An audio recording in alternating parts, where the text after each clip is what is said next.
Hi, I'm Mark Allen from Project Profile. Welcome to the Project Profile podcast. This is a podcast where we share insights into the property marketing industry across Australia. And the way that we're doing that is we're interviewing industry leaders, whether they're property developers or property marketing specialists or other people in the industry. We want to talk to them and we're going to learn all of the unique challenges that it takes to bring a project to market in these market conditions. And we're going to share those valuable insights with you.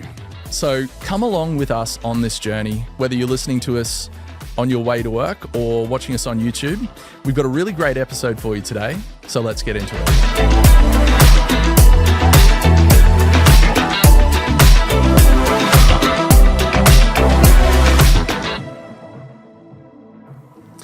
And today we've got Beck from Project Profile here to talk about all of the creative and content for projects. So welcome Beck to today's podcast. We're really looking forward to hearing all about your approach to creative and content for property projects. Cool.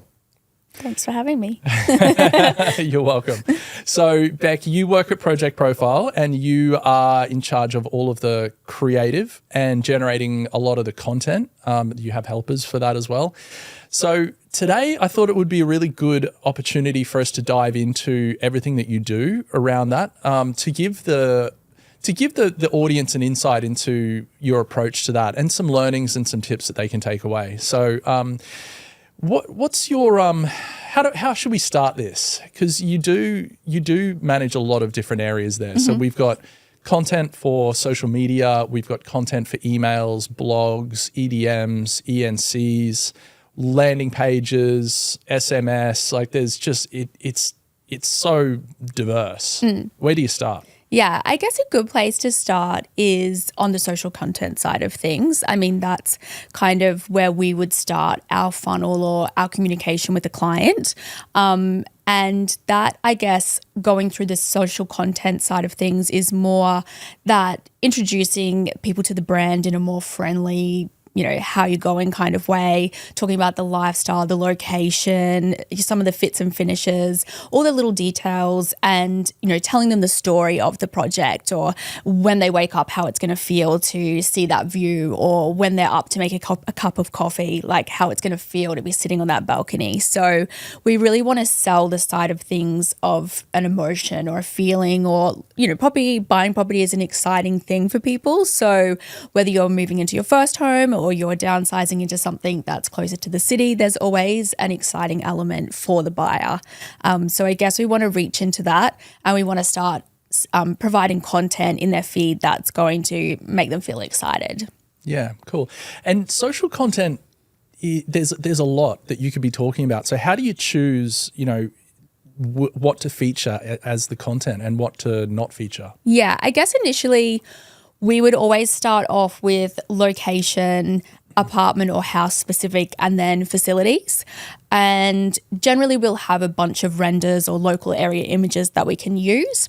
Once we start off with that little message, it starts to evolve a little bit more. So we can kind of every month at the end of the month, we'll say, hey, people were really interested in more of the location stuff. And with the location, we might here's some shops near you, here's some walking that you can do, here's a dining experience. So if we see that that is kind of a little bit more of what the consumer is interested in, then we'll think, okay, let's play that out a little bit more. So at the end of the month, we're always testing what works best.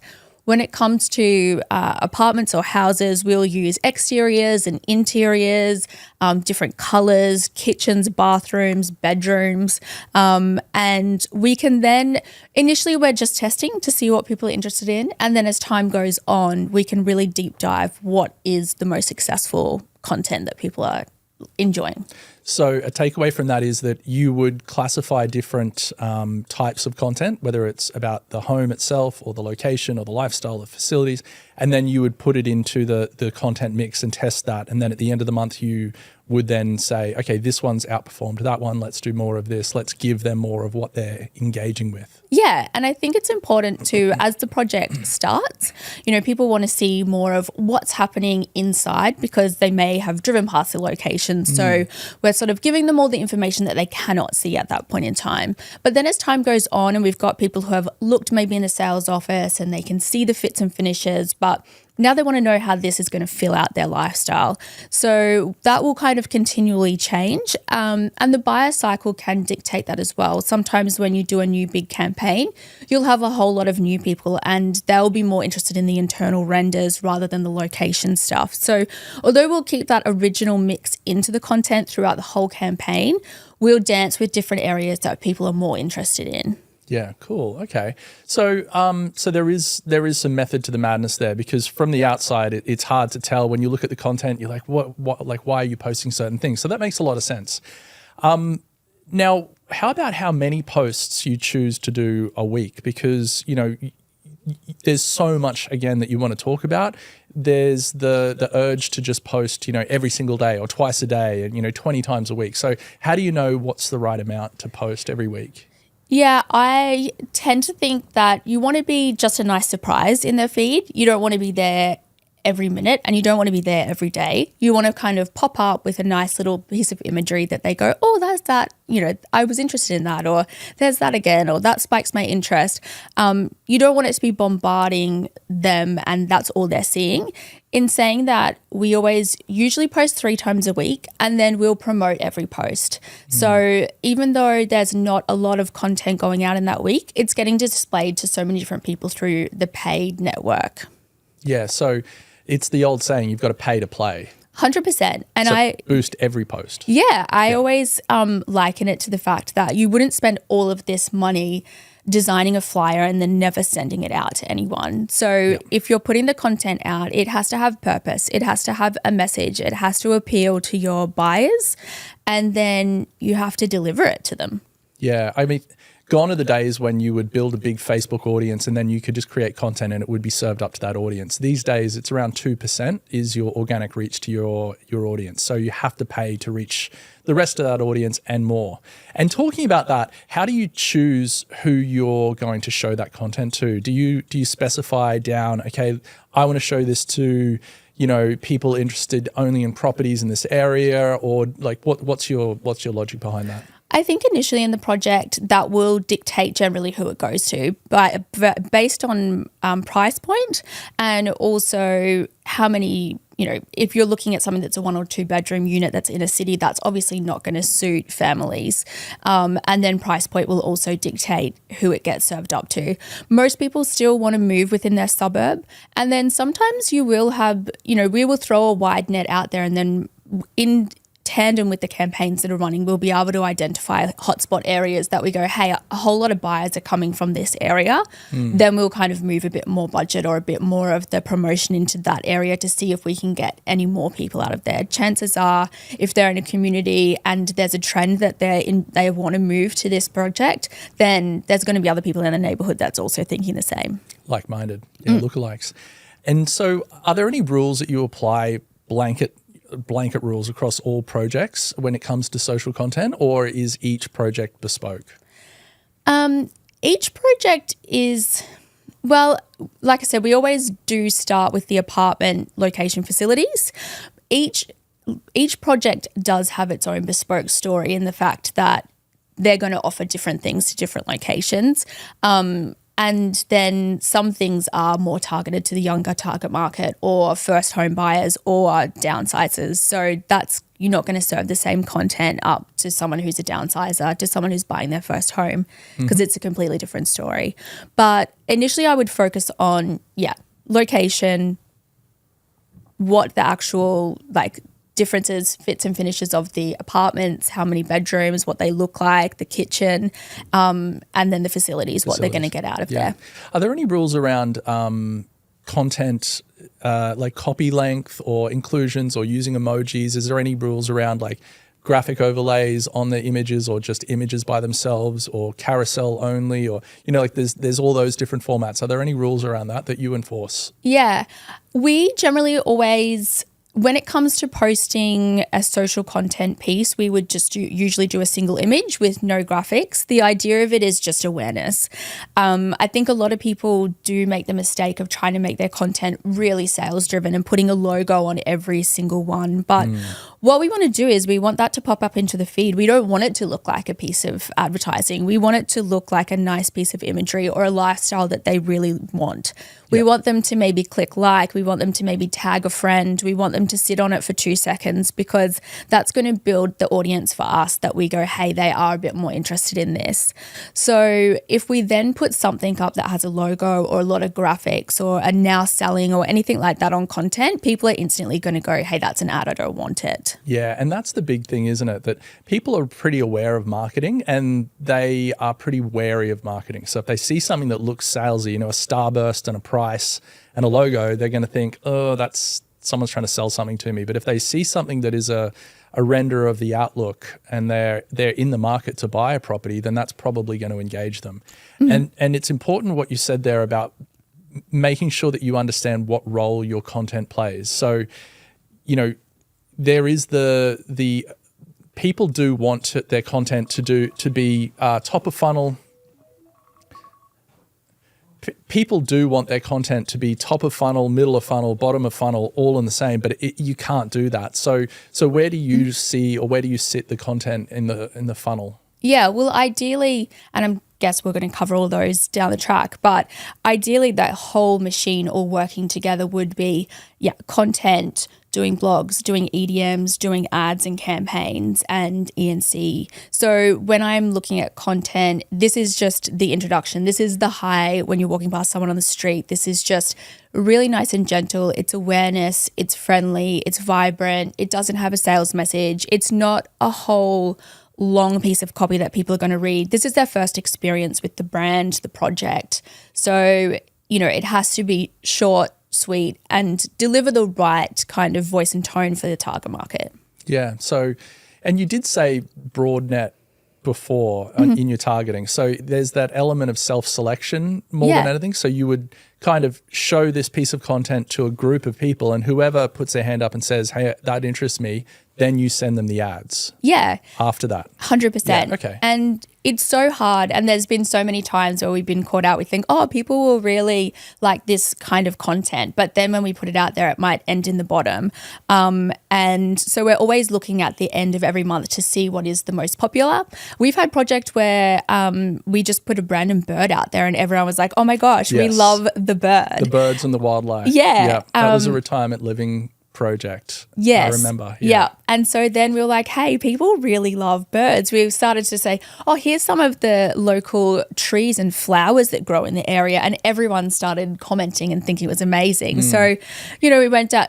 By the end of it, we were like every week we'd have a flora or fauna post that would have wombats and kangaroos and trees. And then from that, we kind of thought, hey, the people who are buying here or the people who live in this area are really interested in nature. So what an amazing way to then go, here's some gardening blogs, or here's the benefit of the green spaces in this particular project. Like, this is somewhere where you can live and be close to nature, because we thought, what a wild discovery. Everyone likes birds here. Yeah. And it fit with the project. Yeah. So sometimes the content will lead the way, and then you'll uncover some funny little pocket about the personality of the people who are looking at it, and then you can, dig deeper in that. So just to summarize, social content should follow some standard pillars in the beginning until you figure out what the buyers want. Keep it fairly plain and simple. Don't make it look like marketing. Like no graphic overlays, no logos and things like that. Wide net targeting. Yeah. Target wide, let people self-select, and do more of what people want and less of what they don't. Yeah. Seems pretty simple, right? Yeah. Seems so simple. Yeah. And don't overpost. Don't do 20 posts a week or 10 posts a week. Keep it very simple. Yeah. Okay. And so I'm curious about the difference in the tone and the messaging between the platforms. So the channels. So between social media and, say, EDMs and blogs and all of the other different touch points, how do you change? What's your approach to the different channels in the way that you convey the messaging? Yeah, well, I guess as soon as someone has kind of the ideal track that someone would run, I guess, is that they would look at the content and they would go, hey, I like that. They've clicked like, or they've made a comment, or they've tagged a friend. So then all of a sudden they're going into an audience where we go, hey, these people are interested in what we're doing.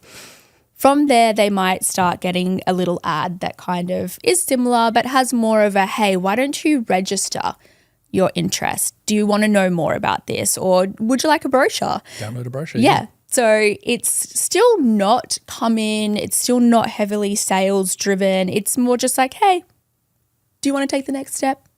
And then once they do that, then they would move into an ENC.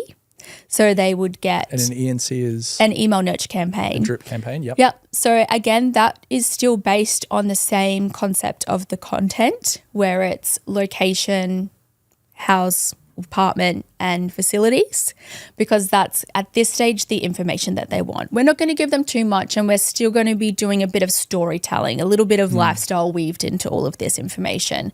These people are still new to the brand.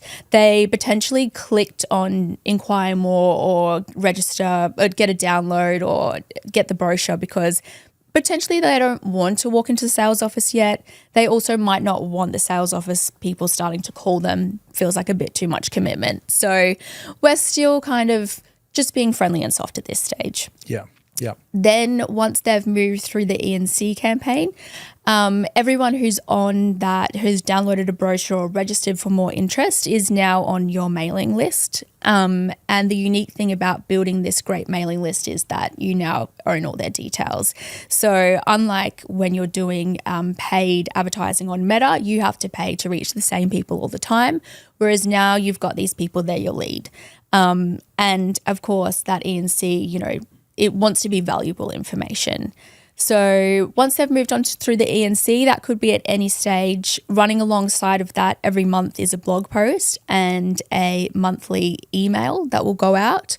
And then generally the blogs will still be information. Maybe it's about sales in the suburb. Maybe it's about lifestyle. Maybe it's about how to style your apartment or your house. It could be more specific if this is something that's retirement living, how to get benefits, government benefits, or how to financially plan for retirement. And then that blog will go hosted on the website, and then it'll also go out with the monthly email.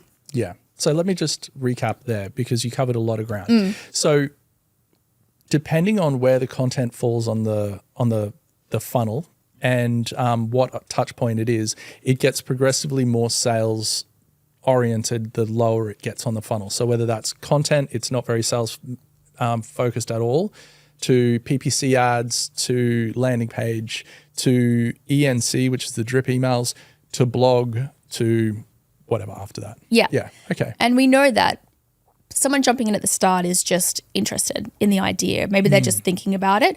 But if someone is still engaged in that funnel by the time they've got to the point where they're now getting a monthly email, that's someone who's quite interested. They're open to the sales messaging. They're not going to be turned off by it at that point. Yes. And how important is it and how difficult is it, in your opinion, for marketers to embrace that sales messaging?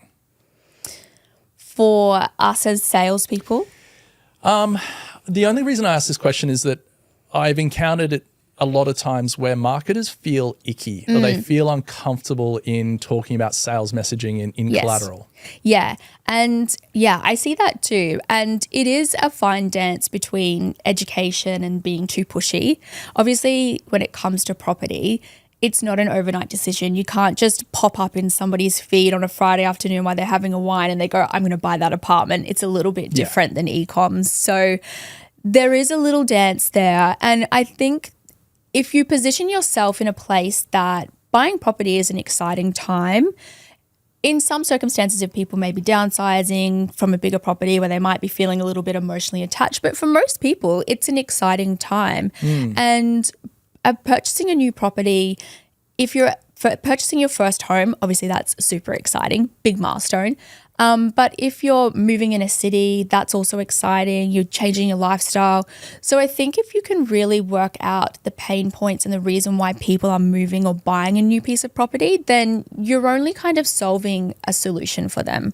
You're not being hard sales. And if people aren't interested in that sales message, then they're not going to get to the end of the funnel, and potentially they weren't someone who was interested in buying anyway. Yep. If someone gets to the point where they've seen the content, they've had a few ads come up, they've gone through a few monthly emails, and then all of a sudden you're kind of like, here's the price point or here's the floor plan. And then they go, oh gosh, I'm not interested anymore. Yeah. I wasn't aligned this whole time. Yeah. Then they never were going to be a buyer. And I think it's really easy to be reactive from a feedback of non-buyers. And we see that all the time throughout, people might write comments on content or on ads, this is too expensive. And this is a really important point too. Yeah. Yeah. So don't change your sales message, your campaign, or who you're targeting because Susie down the road thought it was too expensive. Susie was never going to buy that piece of property, and that's fine. Let Susie go. Can I ask your opinion here? Because this is, again, something that comes up a lot.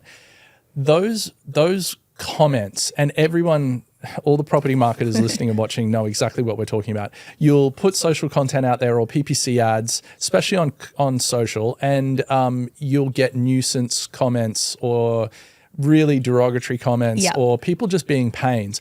What do you do in that situation as the marketer in charge of that content? Yeah, well, if it's on a piece of content that's going out in social and it's sitting there and we're obviously promoting it to a wide net audience, so chances are you're going to catch a few bad fish in that wide net. Yeah.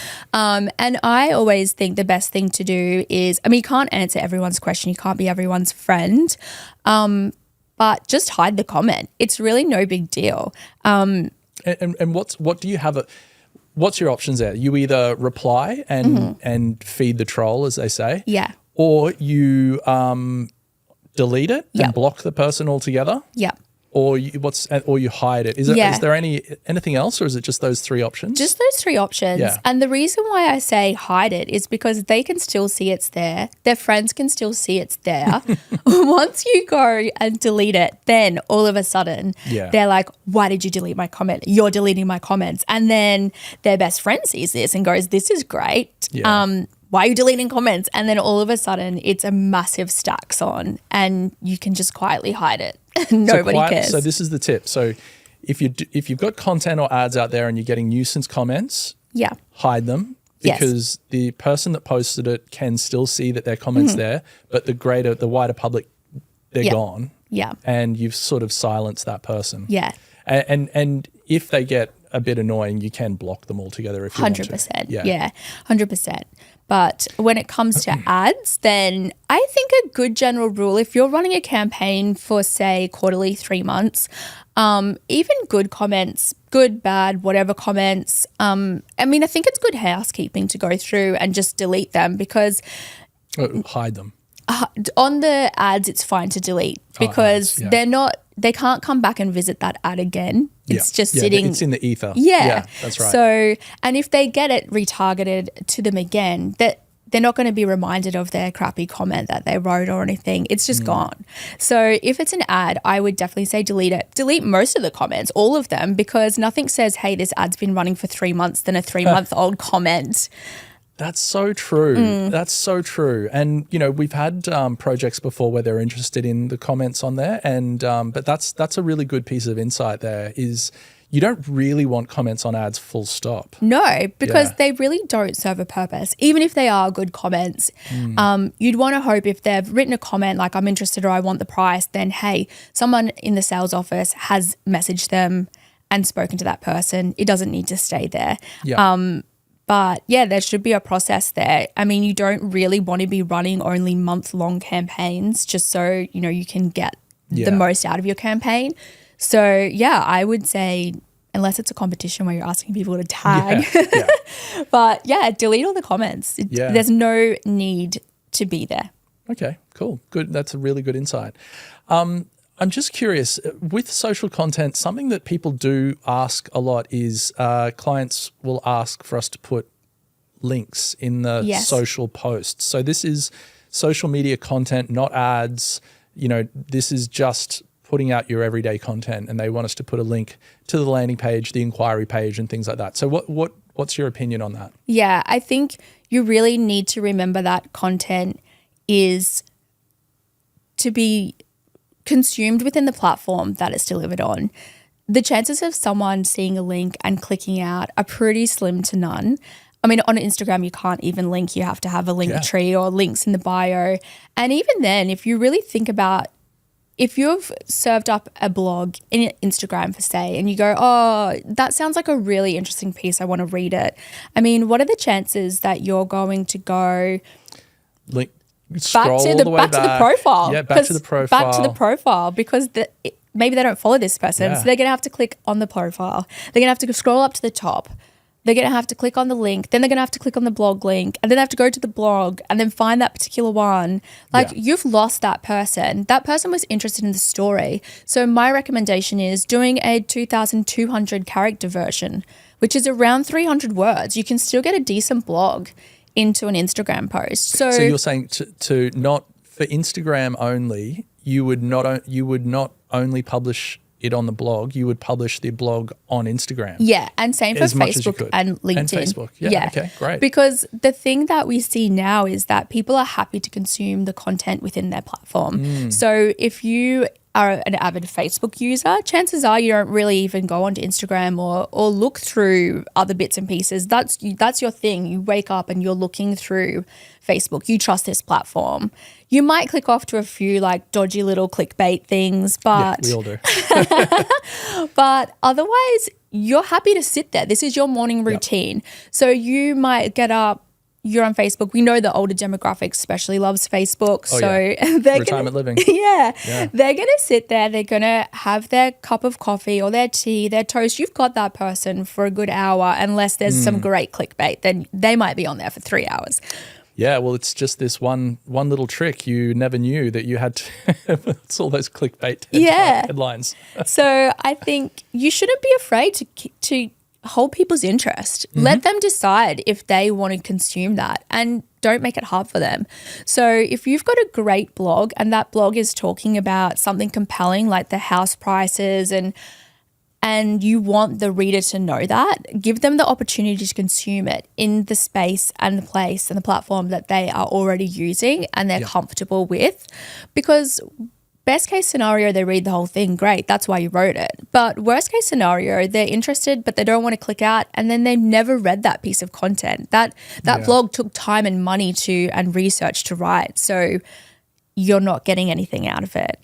And if the only people that are then going to see this blog is the monthly EDM people, well, you've just missed so much of your target market. And to snare people who are potentially lower in the funnel, who aren't in your funnel yet, who want to read about that. Yeah. And as I understand it, there are negatives to putting links in the content, in the posts as well. Yes. Around you get punished. Yeah, well, that's only a relatively, well, I wouldn't say relatively new, but it definitely is now. If you put links in there, even if you're promoting the post, it's not going to get it in front of as many people as it would. Because Meta penalizes you for putting a link in your social content. Yeah, for the same reason that we're saying people are happy sitting in there.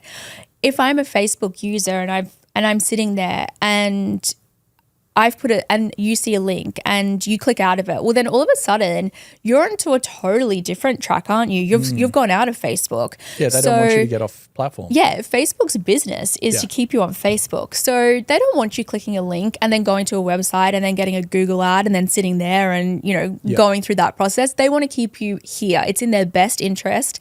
They can serve you more ads on their own platform. They don't want to lose you. So if they see posts with links in it, they bury it. 100%. Yeah. Okay. Well, that's really good insight. I'm curious about when you create blogs, there's so much, just like content, there's so much to write about. You've said that there is a difference in how you frame. You have slightly more sales messaging the lower you go in the funnel.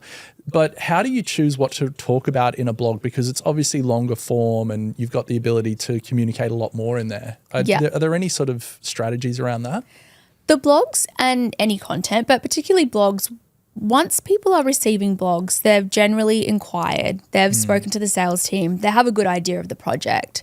So when it comes to blogs, this is a really great opportunity to start answering some of the questions or some of the problems that they're having. And the best way to find these out is to talk to the sales team. Who are the people that are buying the most? Where do these people live? Why are people not buying? What's their reason? If people then go, oh, it's because, they don't want to pay body corporate, or they don't want to, live in this particular location. Great. Well, let's write a blog that's about, say it's a body corporate situation. Great. Let's write a blog about all the facilities that you're getting here, how much upkeep you would have to do in your own home if you had to look after a pool and all of the gardening and, the security system and all the electricals of opening a gate and having secure car parking and making sure from the external it looks nice and all of the driveways are clean. That's going to cost you a lot of time and money. All of a sudden, that body corporate doesn't really seem like, oh, it's not that bad. I'm getting a whole lot out of this body corporate. So overcoming objections from that the sales team are feeding back into your process is a big part of that as well. Yeah. And I'm really fond of the lifestyle blogs that you and the team produce as well. And I think that that's a really good strategy because you're selling the sizzle for the steak. 100%. Here's what you can achieve, or here's how you can live if you purchase here. Yeah. I mean, you should never discount doing a good old top 5 places to eat in this suburb or, if it's in a city, all the amazing festivals that happen throughout the year. There's so much stuff that's happening in every suburb across, every single state that the council and all of these other people are doing all of the work for you to promote. What an amazing place it is to live here. Here's all the things you can do. We've had some projects that are down near South Bank. Well, South Bank do heaps of free exercise and kids classes. And wouldn't it be amazing to live close by to all that stuff? Lifestyle blogs are definitely important. I think the other thing is too, once people are on that track of the EDMs and the blogs, you've got a mix of people who are new to the brand, who are actually also buyers, and who are people who are potential buyers. So you still want to keep everyone happy along the way. Yeah, yeah. And getting on to creating the creative side of it, there's so many new tools these days. So there's Canva and there's AI tools as well. There's the traditional Adobe suite. Have you experimented with any of those, or do you have your tried and true favorites? I know some of your team does use some of the newer ones. So how do you sit and what do you use when you approach a creative task? Well, I always think that if you've got a group of people who are doing the creative, then whatever they're most confident in is going to be the best for that individual. It doesn't really matter what people are using as long as the outcome is right when it comes to delivering the message. Okay. If you're someone who's really amazing at doing Adobe, obviously that's what I use. It's kind of the gold standard. That's what I use, and that's what I would prefer everyone to use. I think there's so much stuff that, I'm a little OCD, so I need to have all of the layouts and the grids, and I want every single template to be exactly the same, the font sizes to be exactly the same on every single post. Kind of important. Yeah. And I think too, more so, I guess it comes down to people who are doing their own sort of marketing. You probably wouldn't get it at an agency level where people are using Canva. Maybe some people do, but I would say probably more likely a one-man band trying to kind of do everything might be using a bit of Canva. Yeah. And I think that it's dangerous grounds for going so off the rails from the branding. It's so easy to look and go, oh, that's an amazing template. But hey, all of a sudden you not using the right font. And you're talking about the library of templates you can get from Canva. Yes. Or Envato or any of those other places. Yeah. So all of a sudden you've looked at this template and you love the template, but what you actually should be loving is the image that you're putting together or the brand that you're showing. So all of a sudden once you're template centric, you're like, oh, well, only this particular image is going to fit in this template, and I might have to move it to the left, which means I won't get the view, but it fits perfectly in that little triangle that already exists. Yeah. And it's really obvious when you're scrolling your feed where you can see that a development has used a Canva template. 100%. It's so obvious. Yes. I for me, and maybe not the everyday consumer, but for me, I can see a Canva template a mile away. Just like AI content, AI text. Yeah. And have you played with any of the AI generators or AI tools with your content creation? I mean, I would say that ChatGPT is an amazing space to double check that you've got the voice and tone correctly, that it's got nice storytelling elements. I wouldn't use it 100% to create the content, but it's good for planning. It's good for yes, ideation, and it's good to give me a structure that I can then build. Yeah. If you're someone who's just starting off doing content, you go, I've never done this before. It's so what an amazing tool. You can go in and say, hey, I've got this project. These are the demographic. These are the renders that I have. How can I create a content calendar? I mean, I certainly wouldn't use it for every single bit of copy, but it's good to polish it. And I can see the appeal of people wanting to use it, but I see, again, just like Canva, a lot of the same terms that top-notch, world-class. Got to watch out for the hyphen as well. Yeah. M-dash. Yeah. So a lot of those, I mean, at the end of the day, it's a product that's still learning itself. But if everyone is using, it'd be like everyone using the same copywriter across all of Australia. It's all going to end up pretty similar. Yeah. And I think that's great for people who are using it, because for us, we've got that human connection and communication. So for sure. Yeah. And so you're also in charge of landing pages. And they're an element, or they're a skill in themselves. Yeah. You have websites and then you have landing pages. And for our projects, we use many different landing pages depending on what campaign we're running and messaging and things like that, and region and maybe demographic. Talk me through the difference in what you'd present in a landing page compared to a website, and why that's important. Yeah. Well, the website is never built for one direct action. The website is built for multiple click points. The website wants you to be there for as long as possible and kind of get information and gather, and you might come back a few times.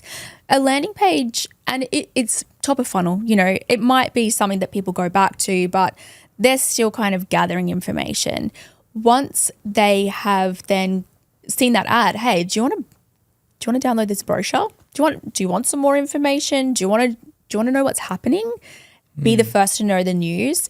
Once they've put that information in, or once they're going to the destination where they put that information in, if you sent someone to a website, they'd be like, where am I going to put the information? They've got so much choice. And it's there's only one action you can take on a landing page, isn't it? Is there a structure around what information you present in different areas? And so, I mean, the whole idea of the landing page is to get people's details. There's no mucking around with that.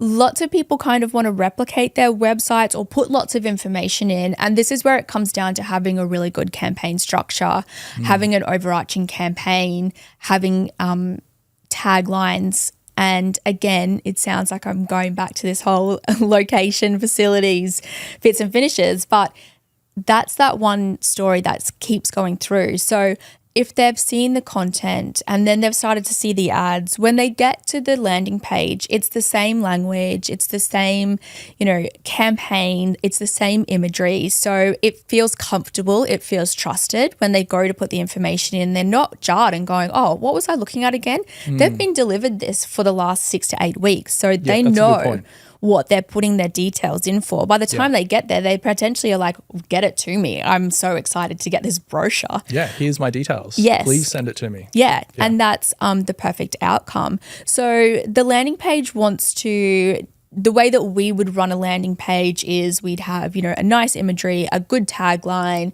a form straight up the front. Then we'll go into sort of 4 key points, iconography, a little bit of a gallery, and then another little tagline that's more lifestyle based. And then down the bottom, it's more, download the brochure, a little bit more jazz, It's never lots of information, lots of floor plans, lots of, master plan. It's not that, because the beauty of having the landing page is that you can change your campaign every 3 months, and all of a sudden you've got something new. So like we were saying before, if we go, hey, we've been serving up all of this content and everyone loves nature, great, let's create a campaign that specifically live close to nature. So that means when you get to the landing page, it's got those beautiful birds and those trees and you go, this is what I love. But if we send them to the website, we'd have no flexibility to change that messaging every 3 months. That's right. Yeah. Yeah. So I'm curious about different platform uses because everyone knows the standard Facebook, Instagram, LinkedIn, or not LinkedIn. So Facebook and Instagram for social posting. Are there any platforms outside of that you would recommend for property projects? I mean, I think that they deliver, everyone uses either Facebook or Instagram. Obviously people are on TikTok. And I think if you have a really amazing sales office and someone in your sales team that can really, talk the talk and make great engaging content for TikTok, amazing. Why wouldn't you do it? Generally, that's a bit of a hard find for someone. Yeah. And there's also heaps of property influencers out there that, can come onto the property and do little tours and talk about it. So there's those kind of avenues as well. But I guess that kind of comes down to more on a campaign level where you would add those bits and pieces in. And then, unless we're talking outside of digital, because then you've obviously got billboards and media. Yeah, and I was press. just curious because, Facebook and Instagram are the gold standard. Everyone uses it. Pretty much everyone's on it. Twitter or X is not really a thing outside of news media and politicians here in Australia. Pinterest might be good. I was thinking could be interesting, but unfortunately Pinterest is just being flooded with AI slop at the moment. So yeah, and a lot of people on Pinterest are DIYs. So they're more like the renovators. They're not buying something new and they're potentially, I don't know, if you're in a sales office and you've only got 2 interior schemes that you're presenting and you've got a Pinterest fanatic, I don't think that's going to be an easy sell. That's true. And YouTube, of course, you'd have your fly-throughs and your launch videos and everything on there, or Vimeo. Vimeo as well. Yeah. And construction updates. I think Vimeo is amazing because it gives you a link, you can customize the branding, you don't get ads in it. And as well, if you're going to start using a lot of the YouTube links, you've got the auto roll at the end. Yeah. So even you don't have control over. Yeah, people use that in their EDMs and stuff, and then you're at the end of that, and then you're watching some weird video, and you're like, it doesn't feel like you've totally left the brand at that point. Yeah. Speaking of putting video in emails, I've noticed more GIFs happening in EDMs these days. Is that something that we should be looking at? I think GIFs are good and we've used them in the past on some things and even in blogs, when it comes to interior schemes, for instance, it's so cool to kind of put them on top of each other and slowly let them flick because then you're like, oh, okay, I got a vibe for that.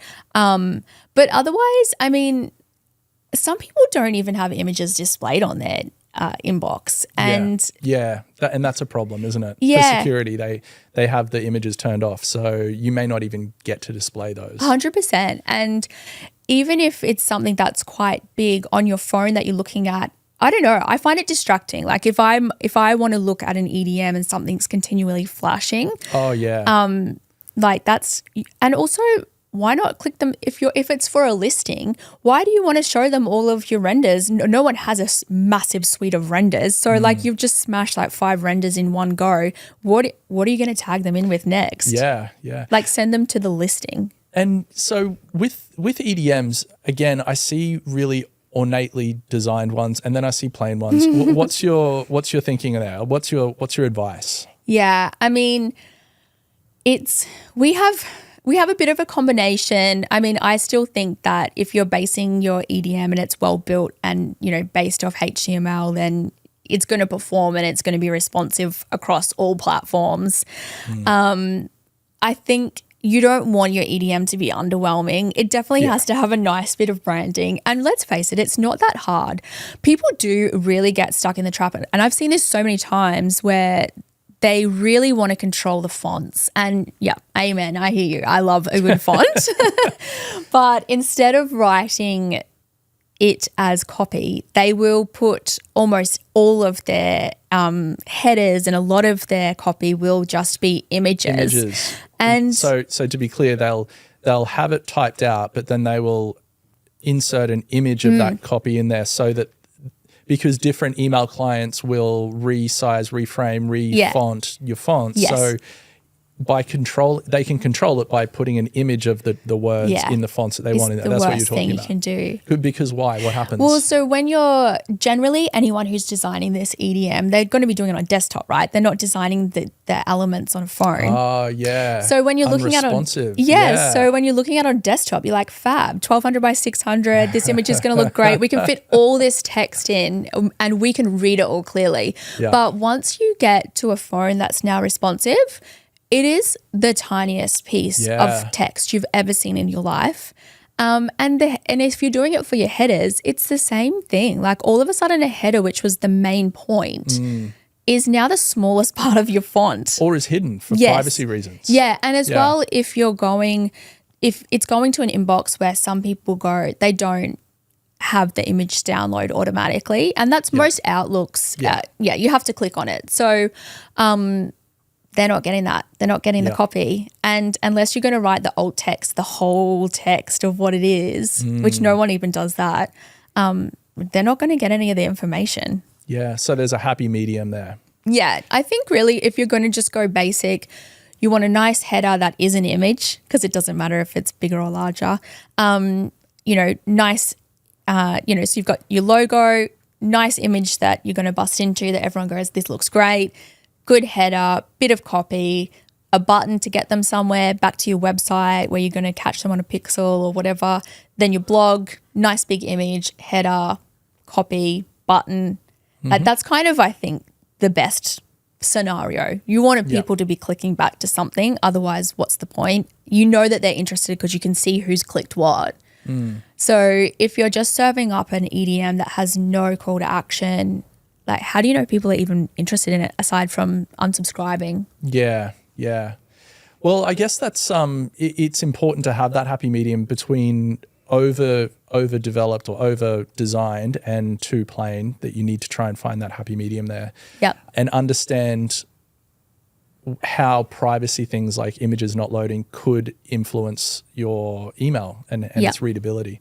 There was a project years ago, and they sent their whole email as like 4 images, where they literally designed the email and then they screenshot it and sliced it into 4 and put it in, because they wanted to control every element of it. But exactly what happened is what you said. When you opened it on your phone, it was not really readable because it was too small, and because of privacy, it was all the images were blocked. So I can see that as a designer, like, of course you want it to look amazing, but the whole point of the EDM is to deliver the copy and the information in it. So I think you can get a little tangled up making EDMs look super pretty, and there's heaps of programs out there that kind of encourage that. But at the end of the day, I mean, a lot of people read novels. There's no pictures in that. They want to read the information. So that's what they're looking at the EDM for, the copy. One thing I haven't asked you yet, I meant to ask you during the social content section, stories or reels. So these have become very, very important these days, and we've seen them done well and we've seen them done really badly. What are some tips, or how do you use them? How do you see them to be used, and what are best practices, and what should people avoid? Well, sometimes I feel like for reels, everyone was kind of almost forced onto that platform, because before that it was any just a video that was uploaded was a reel all of a sudden, and it was 16 by 9. Portrait, like the most awful setup for property, because everything's landscape. I feel like it was hard enough before, when everyone would always get the big landscape renders and we'd be like, everything needs to be 1080 by 1080. And now they've changed it again. And now it's 1080 by 1350, like the least favorable for a big fat render of a nice view. But again, I think if you are going to go to the time to get the render fly-throughs, or you're going to do a video with the interior designer about all the fits and finishes, how amazing it is, make sure it is filmed to be able to be sliced into all those different sizes, because I don't know how many times we've worked on projects and they're like, here's our TVC, and you're like, fab, that's great, but it now doesn't fit the dimensions. So I think the best way, if you are really going to get video content, you want to get the most bang for your buck. You want to go, hey, in the planning stages, we're going to put this video on our website. We're going to also get a reel. We're going to maybe make, a little TikTok or whatever the things are. Now you need to have those. Each platform has a different requirement. So you need like a 30-second version, a 60-second version. You also want to have like the dimensions correct so it works, because it's harder than ever now to just get a one-size-fits-all video. And you want to get a low-res version and a high-res version. And the overlays too. So each platform has, at the bottom of the video, has different rules of overlays for comments, share buttons, all of these sort of things. And what it really means, if you wanted to create a general rule, is basically the bottom third of the video is not Forget usable. about it. Yeah. I know. Don't put a logo there. Don't put your images. So many projects that we see, they put copy down there and it's illegible. You can't see it. Yeah, everyone does that in the stories. I see that so much. Even everyone who does the captions and everything is all on the bottom, and then over the top of it, even if it's especially if it's promoted, it's got a big dirty learn more button, and you think, I can't read it, I can't see it. Yeah. And a lot of people, I know I do, I'll just be sitting there, if I don't have my headphones, you can pretty much like go through and read everything without having to listen. So once you've cut all of that off, it's really not useful to people. If they don't have their headphones on, they're just going to flick straight past. So we've spoken about what not to do. So pitfalls, things to avoid. We've spoken about best practices, but what about what's the main thing? How do you use reels or stories differently than content? Yeah, well, I would say, that's going to be your video content, right? Mm-hmm. So in the initial stages of a project, you're mostly going to have stills and renders. So what you want to do is be able to, set up interviews, tell the story with someone in front of the camera about what you're doing. It's a little bit different because it has to be compelling, it has to be interesting. And, you can even do little video walkthroughs of the sales office. Another great thing, if it's a project and you've got salespeople, introduce them. Like have a little Q&A. What's your favorite thing about this project? What is everyone loving about this project? What's your latest buyer? What's your favorite apartment? Like which apartment has the best views? Yeah, that's great. These are the people who are sitting there. You're telling all of your audience all the time, go and visit Roger. Why not get Roger on there? Let's see who he is. By the time they get there, like, Roger. Hey, there's Roger. You know what? I want to get your favorite apartment, Roger. I'd know Roger anywhere. Exactly. Yeah. So, build the story of the team on the videos, because humans are fascinated with other humans. Yeah, people want to.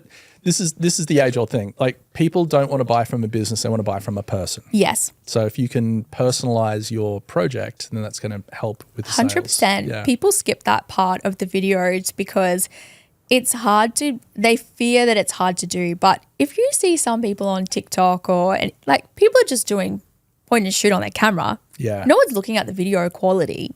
I think it's funny because in the past it was always thought that it was cringy to be on camera, but now the new generation that are using TikTok and whatnot, they prefer to be on camera in a way that isn't perfect, in a very imperfect, personal way where they're being real. Yeah, I think that comes from the technology that was available when you're growing up, because if you're a millennial, it was kind of like the video's out, everyone's sitting, what are you going to say?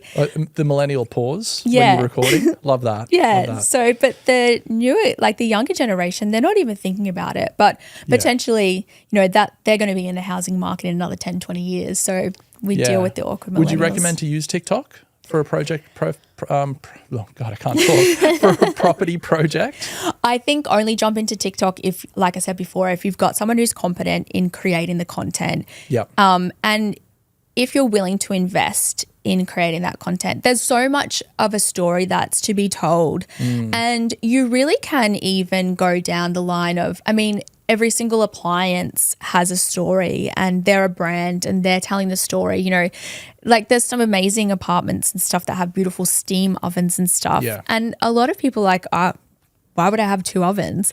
Or, you know, even you can deep dive down stories about, you know, what wines you'd have in your wine case. Like there's so many stories that you can pull out of just these tiny things that nobody thinks about. I mean, we worked on a project where they were like, oh yeah, we've got these red bricks. And then I went down the biggest rabbit hole to be like the history of bricks in Queensland and how they're made. And I think, oh, isn't that interesting? That's a story that no one would ever think to tell. Just about bricks. About bricks. I do love bricks. So look, just to summarize here, we've spoken about the content and the different messaging at different stages of the funnel, the do's and don'ts of email marketing and of stories/reels, and platforms, different platforms that property project marketers should be looking at. Are there any other things happening in content or social or anything like that you that you're interested in at the moment or is sticking out to you? Well, I think we've covered most of it. And in the fact that, well, that's a hard question. It's a hard question. There's a lot happening. Yeah. There's a lot happening. And I think you got to pick the platform that you're most comfortable in delivering the content on. You know, I mean, I'll get stuck on TikTok and think that's amazing. But if it's going to be a bad story and there's not going to be great content, then... And if it's not a good fit with the audience, I guess. Then there's no point doing it. But I mean, there's always new trends, but I think too, like you have to just stick to your grassroots when it comes to doing the property stuff as well. And get ready for augmented reality content. Yeah. That's coming. Okay, well, thanks very much, Beck, for coming in today and teaching us all about the social media content and content in large for property projects. Thank you very much, and thanks for joining us today. If you're watching us on YouTube, please hit the subscribe button, and if you're listening to us on a podcasting app of your choice, do drop a comment, drop a review. It does help us, and thank you very much for joining us again. We look forward to seeing you at the next episode.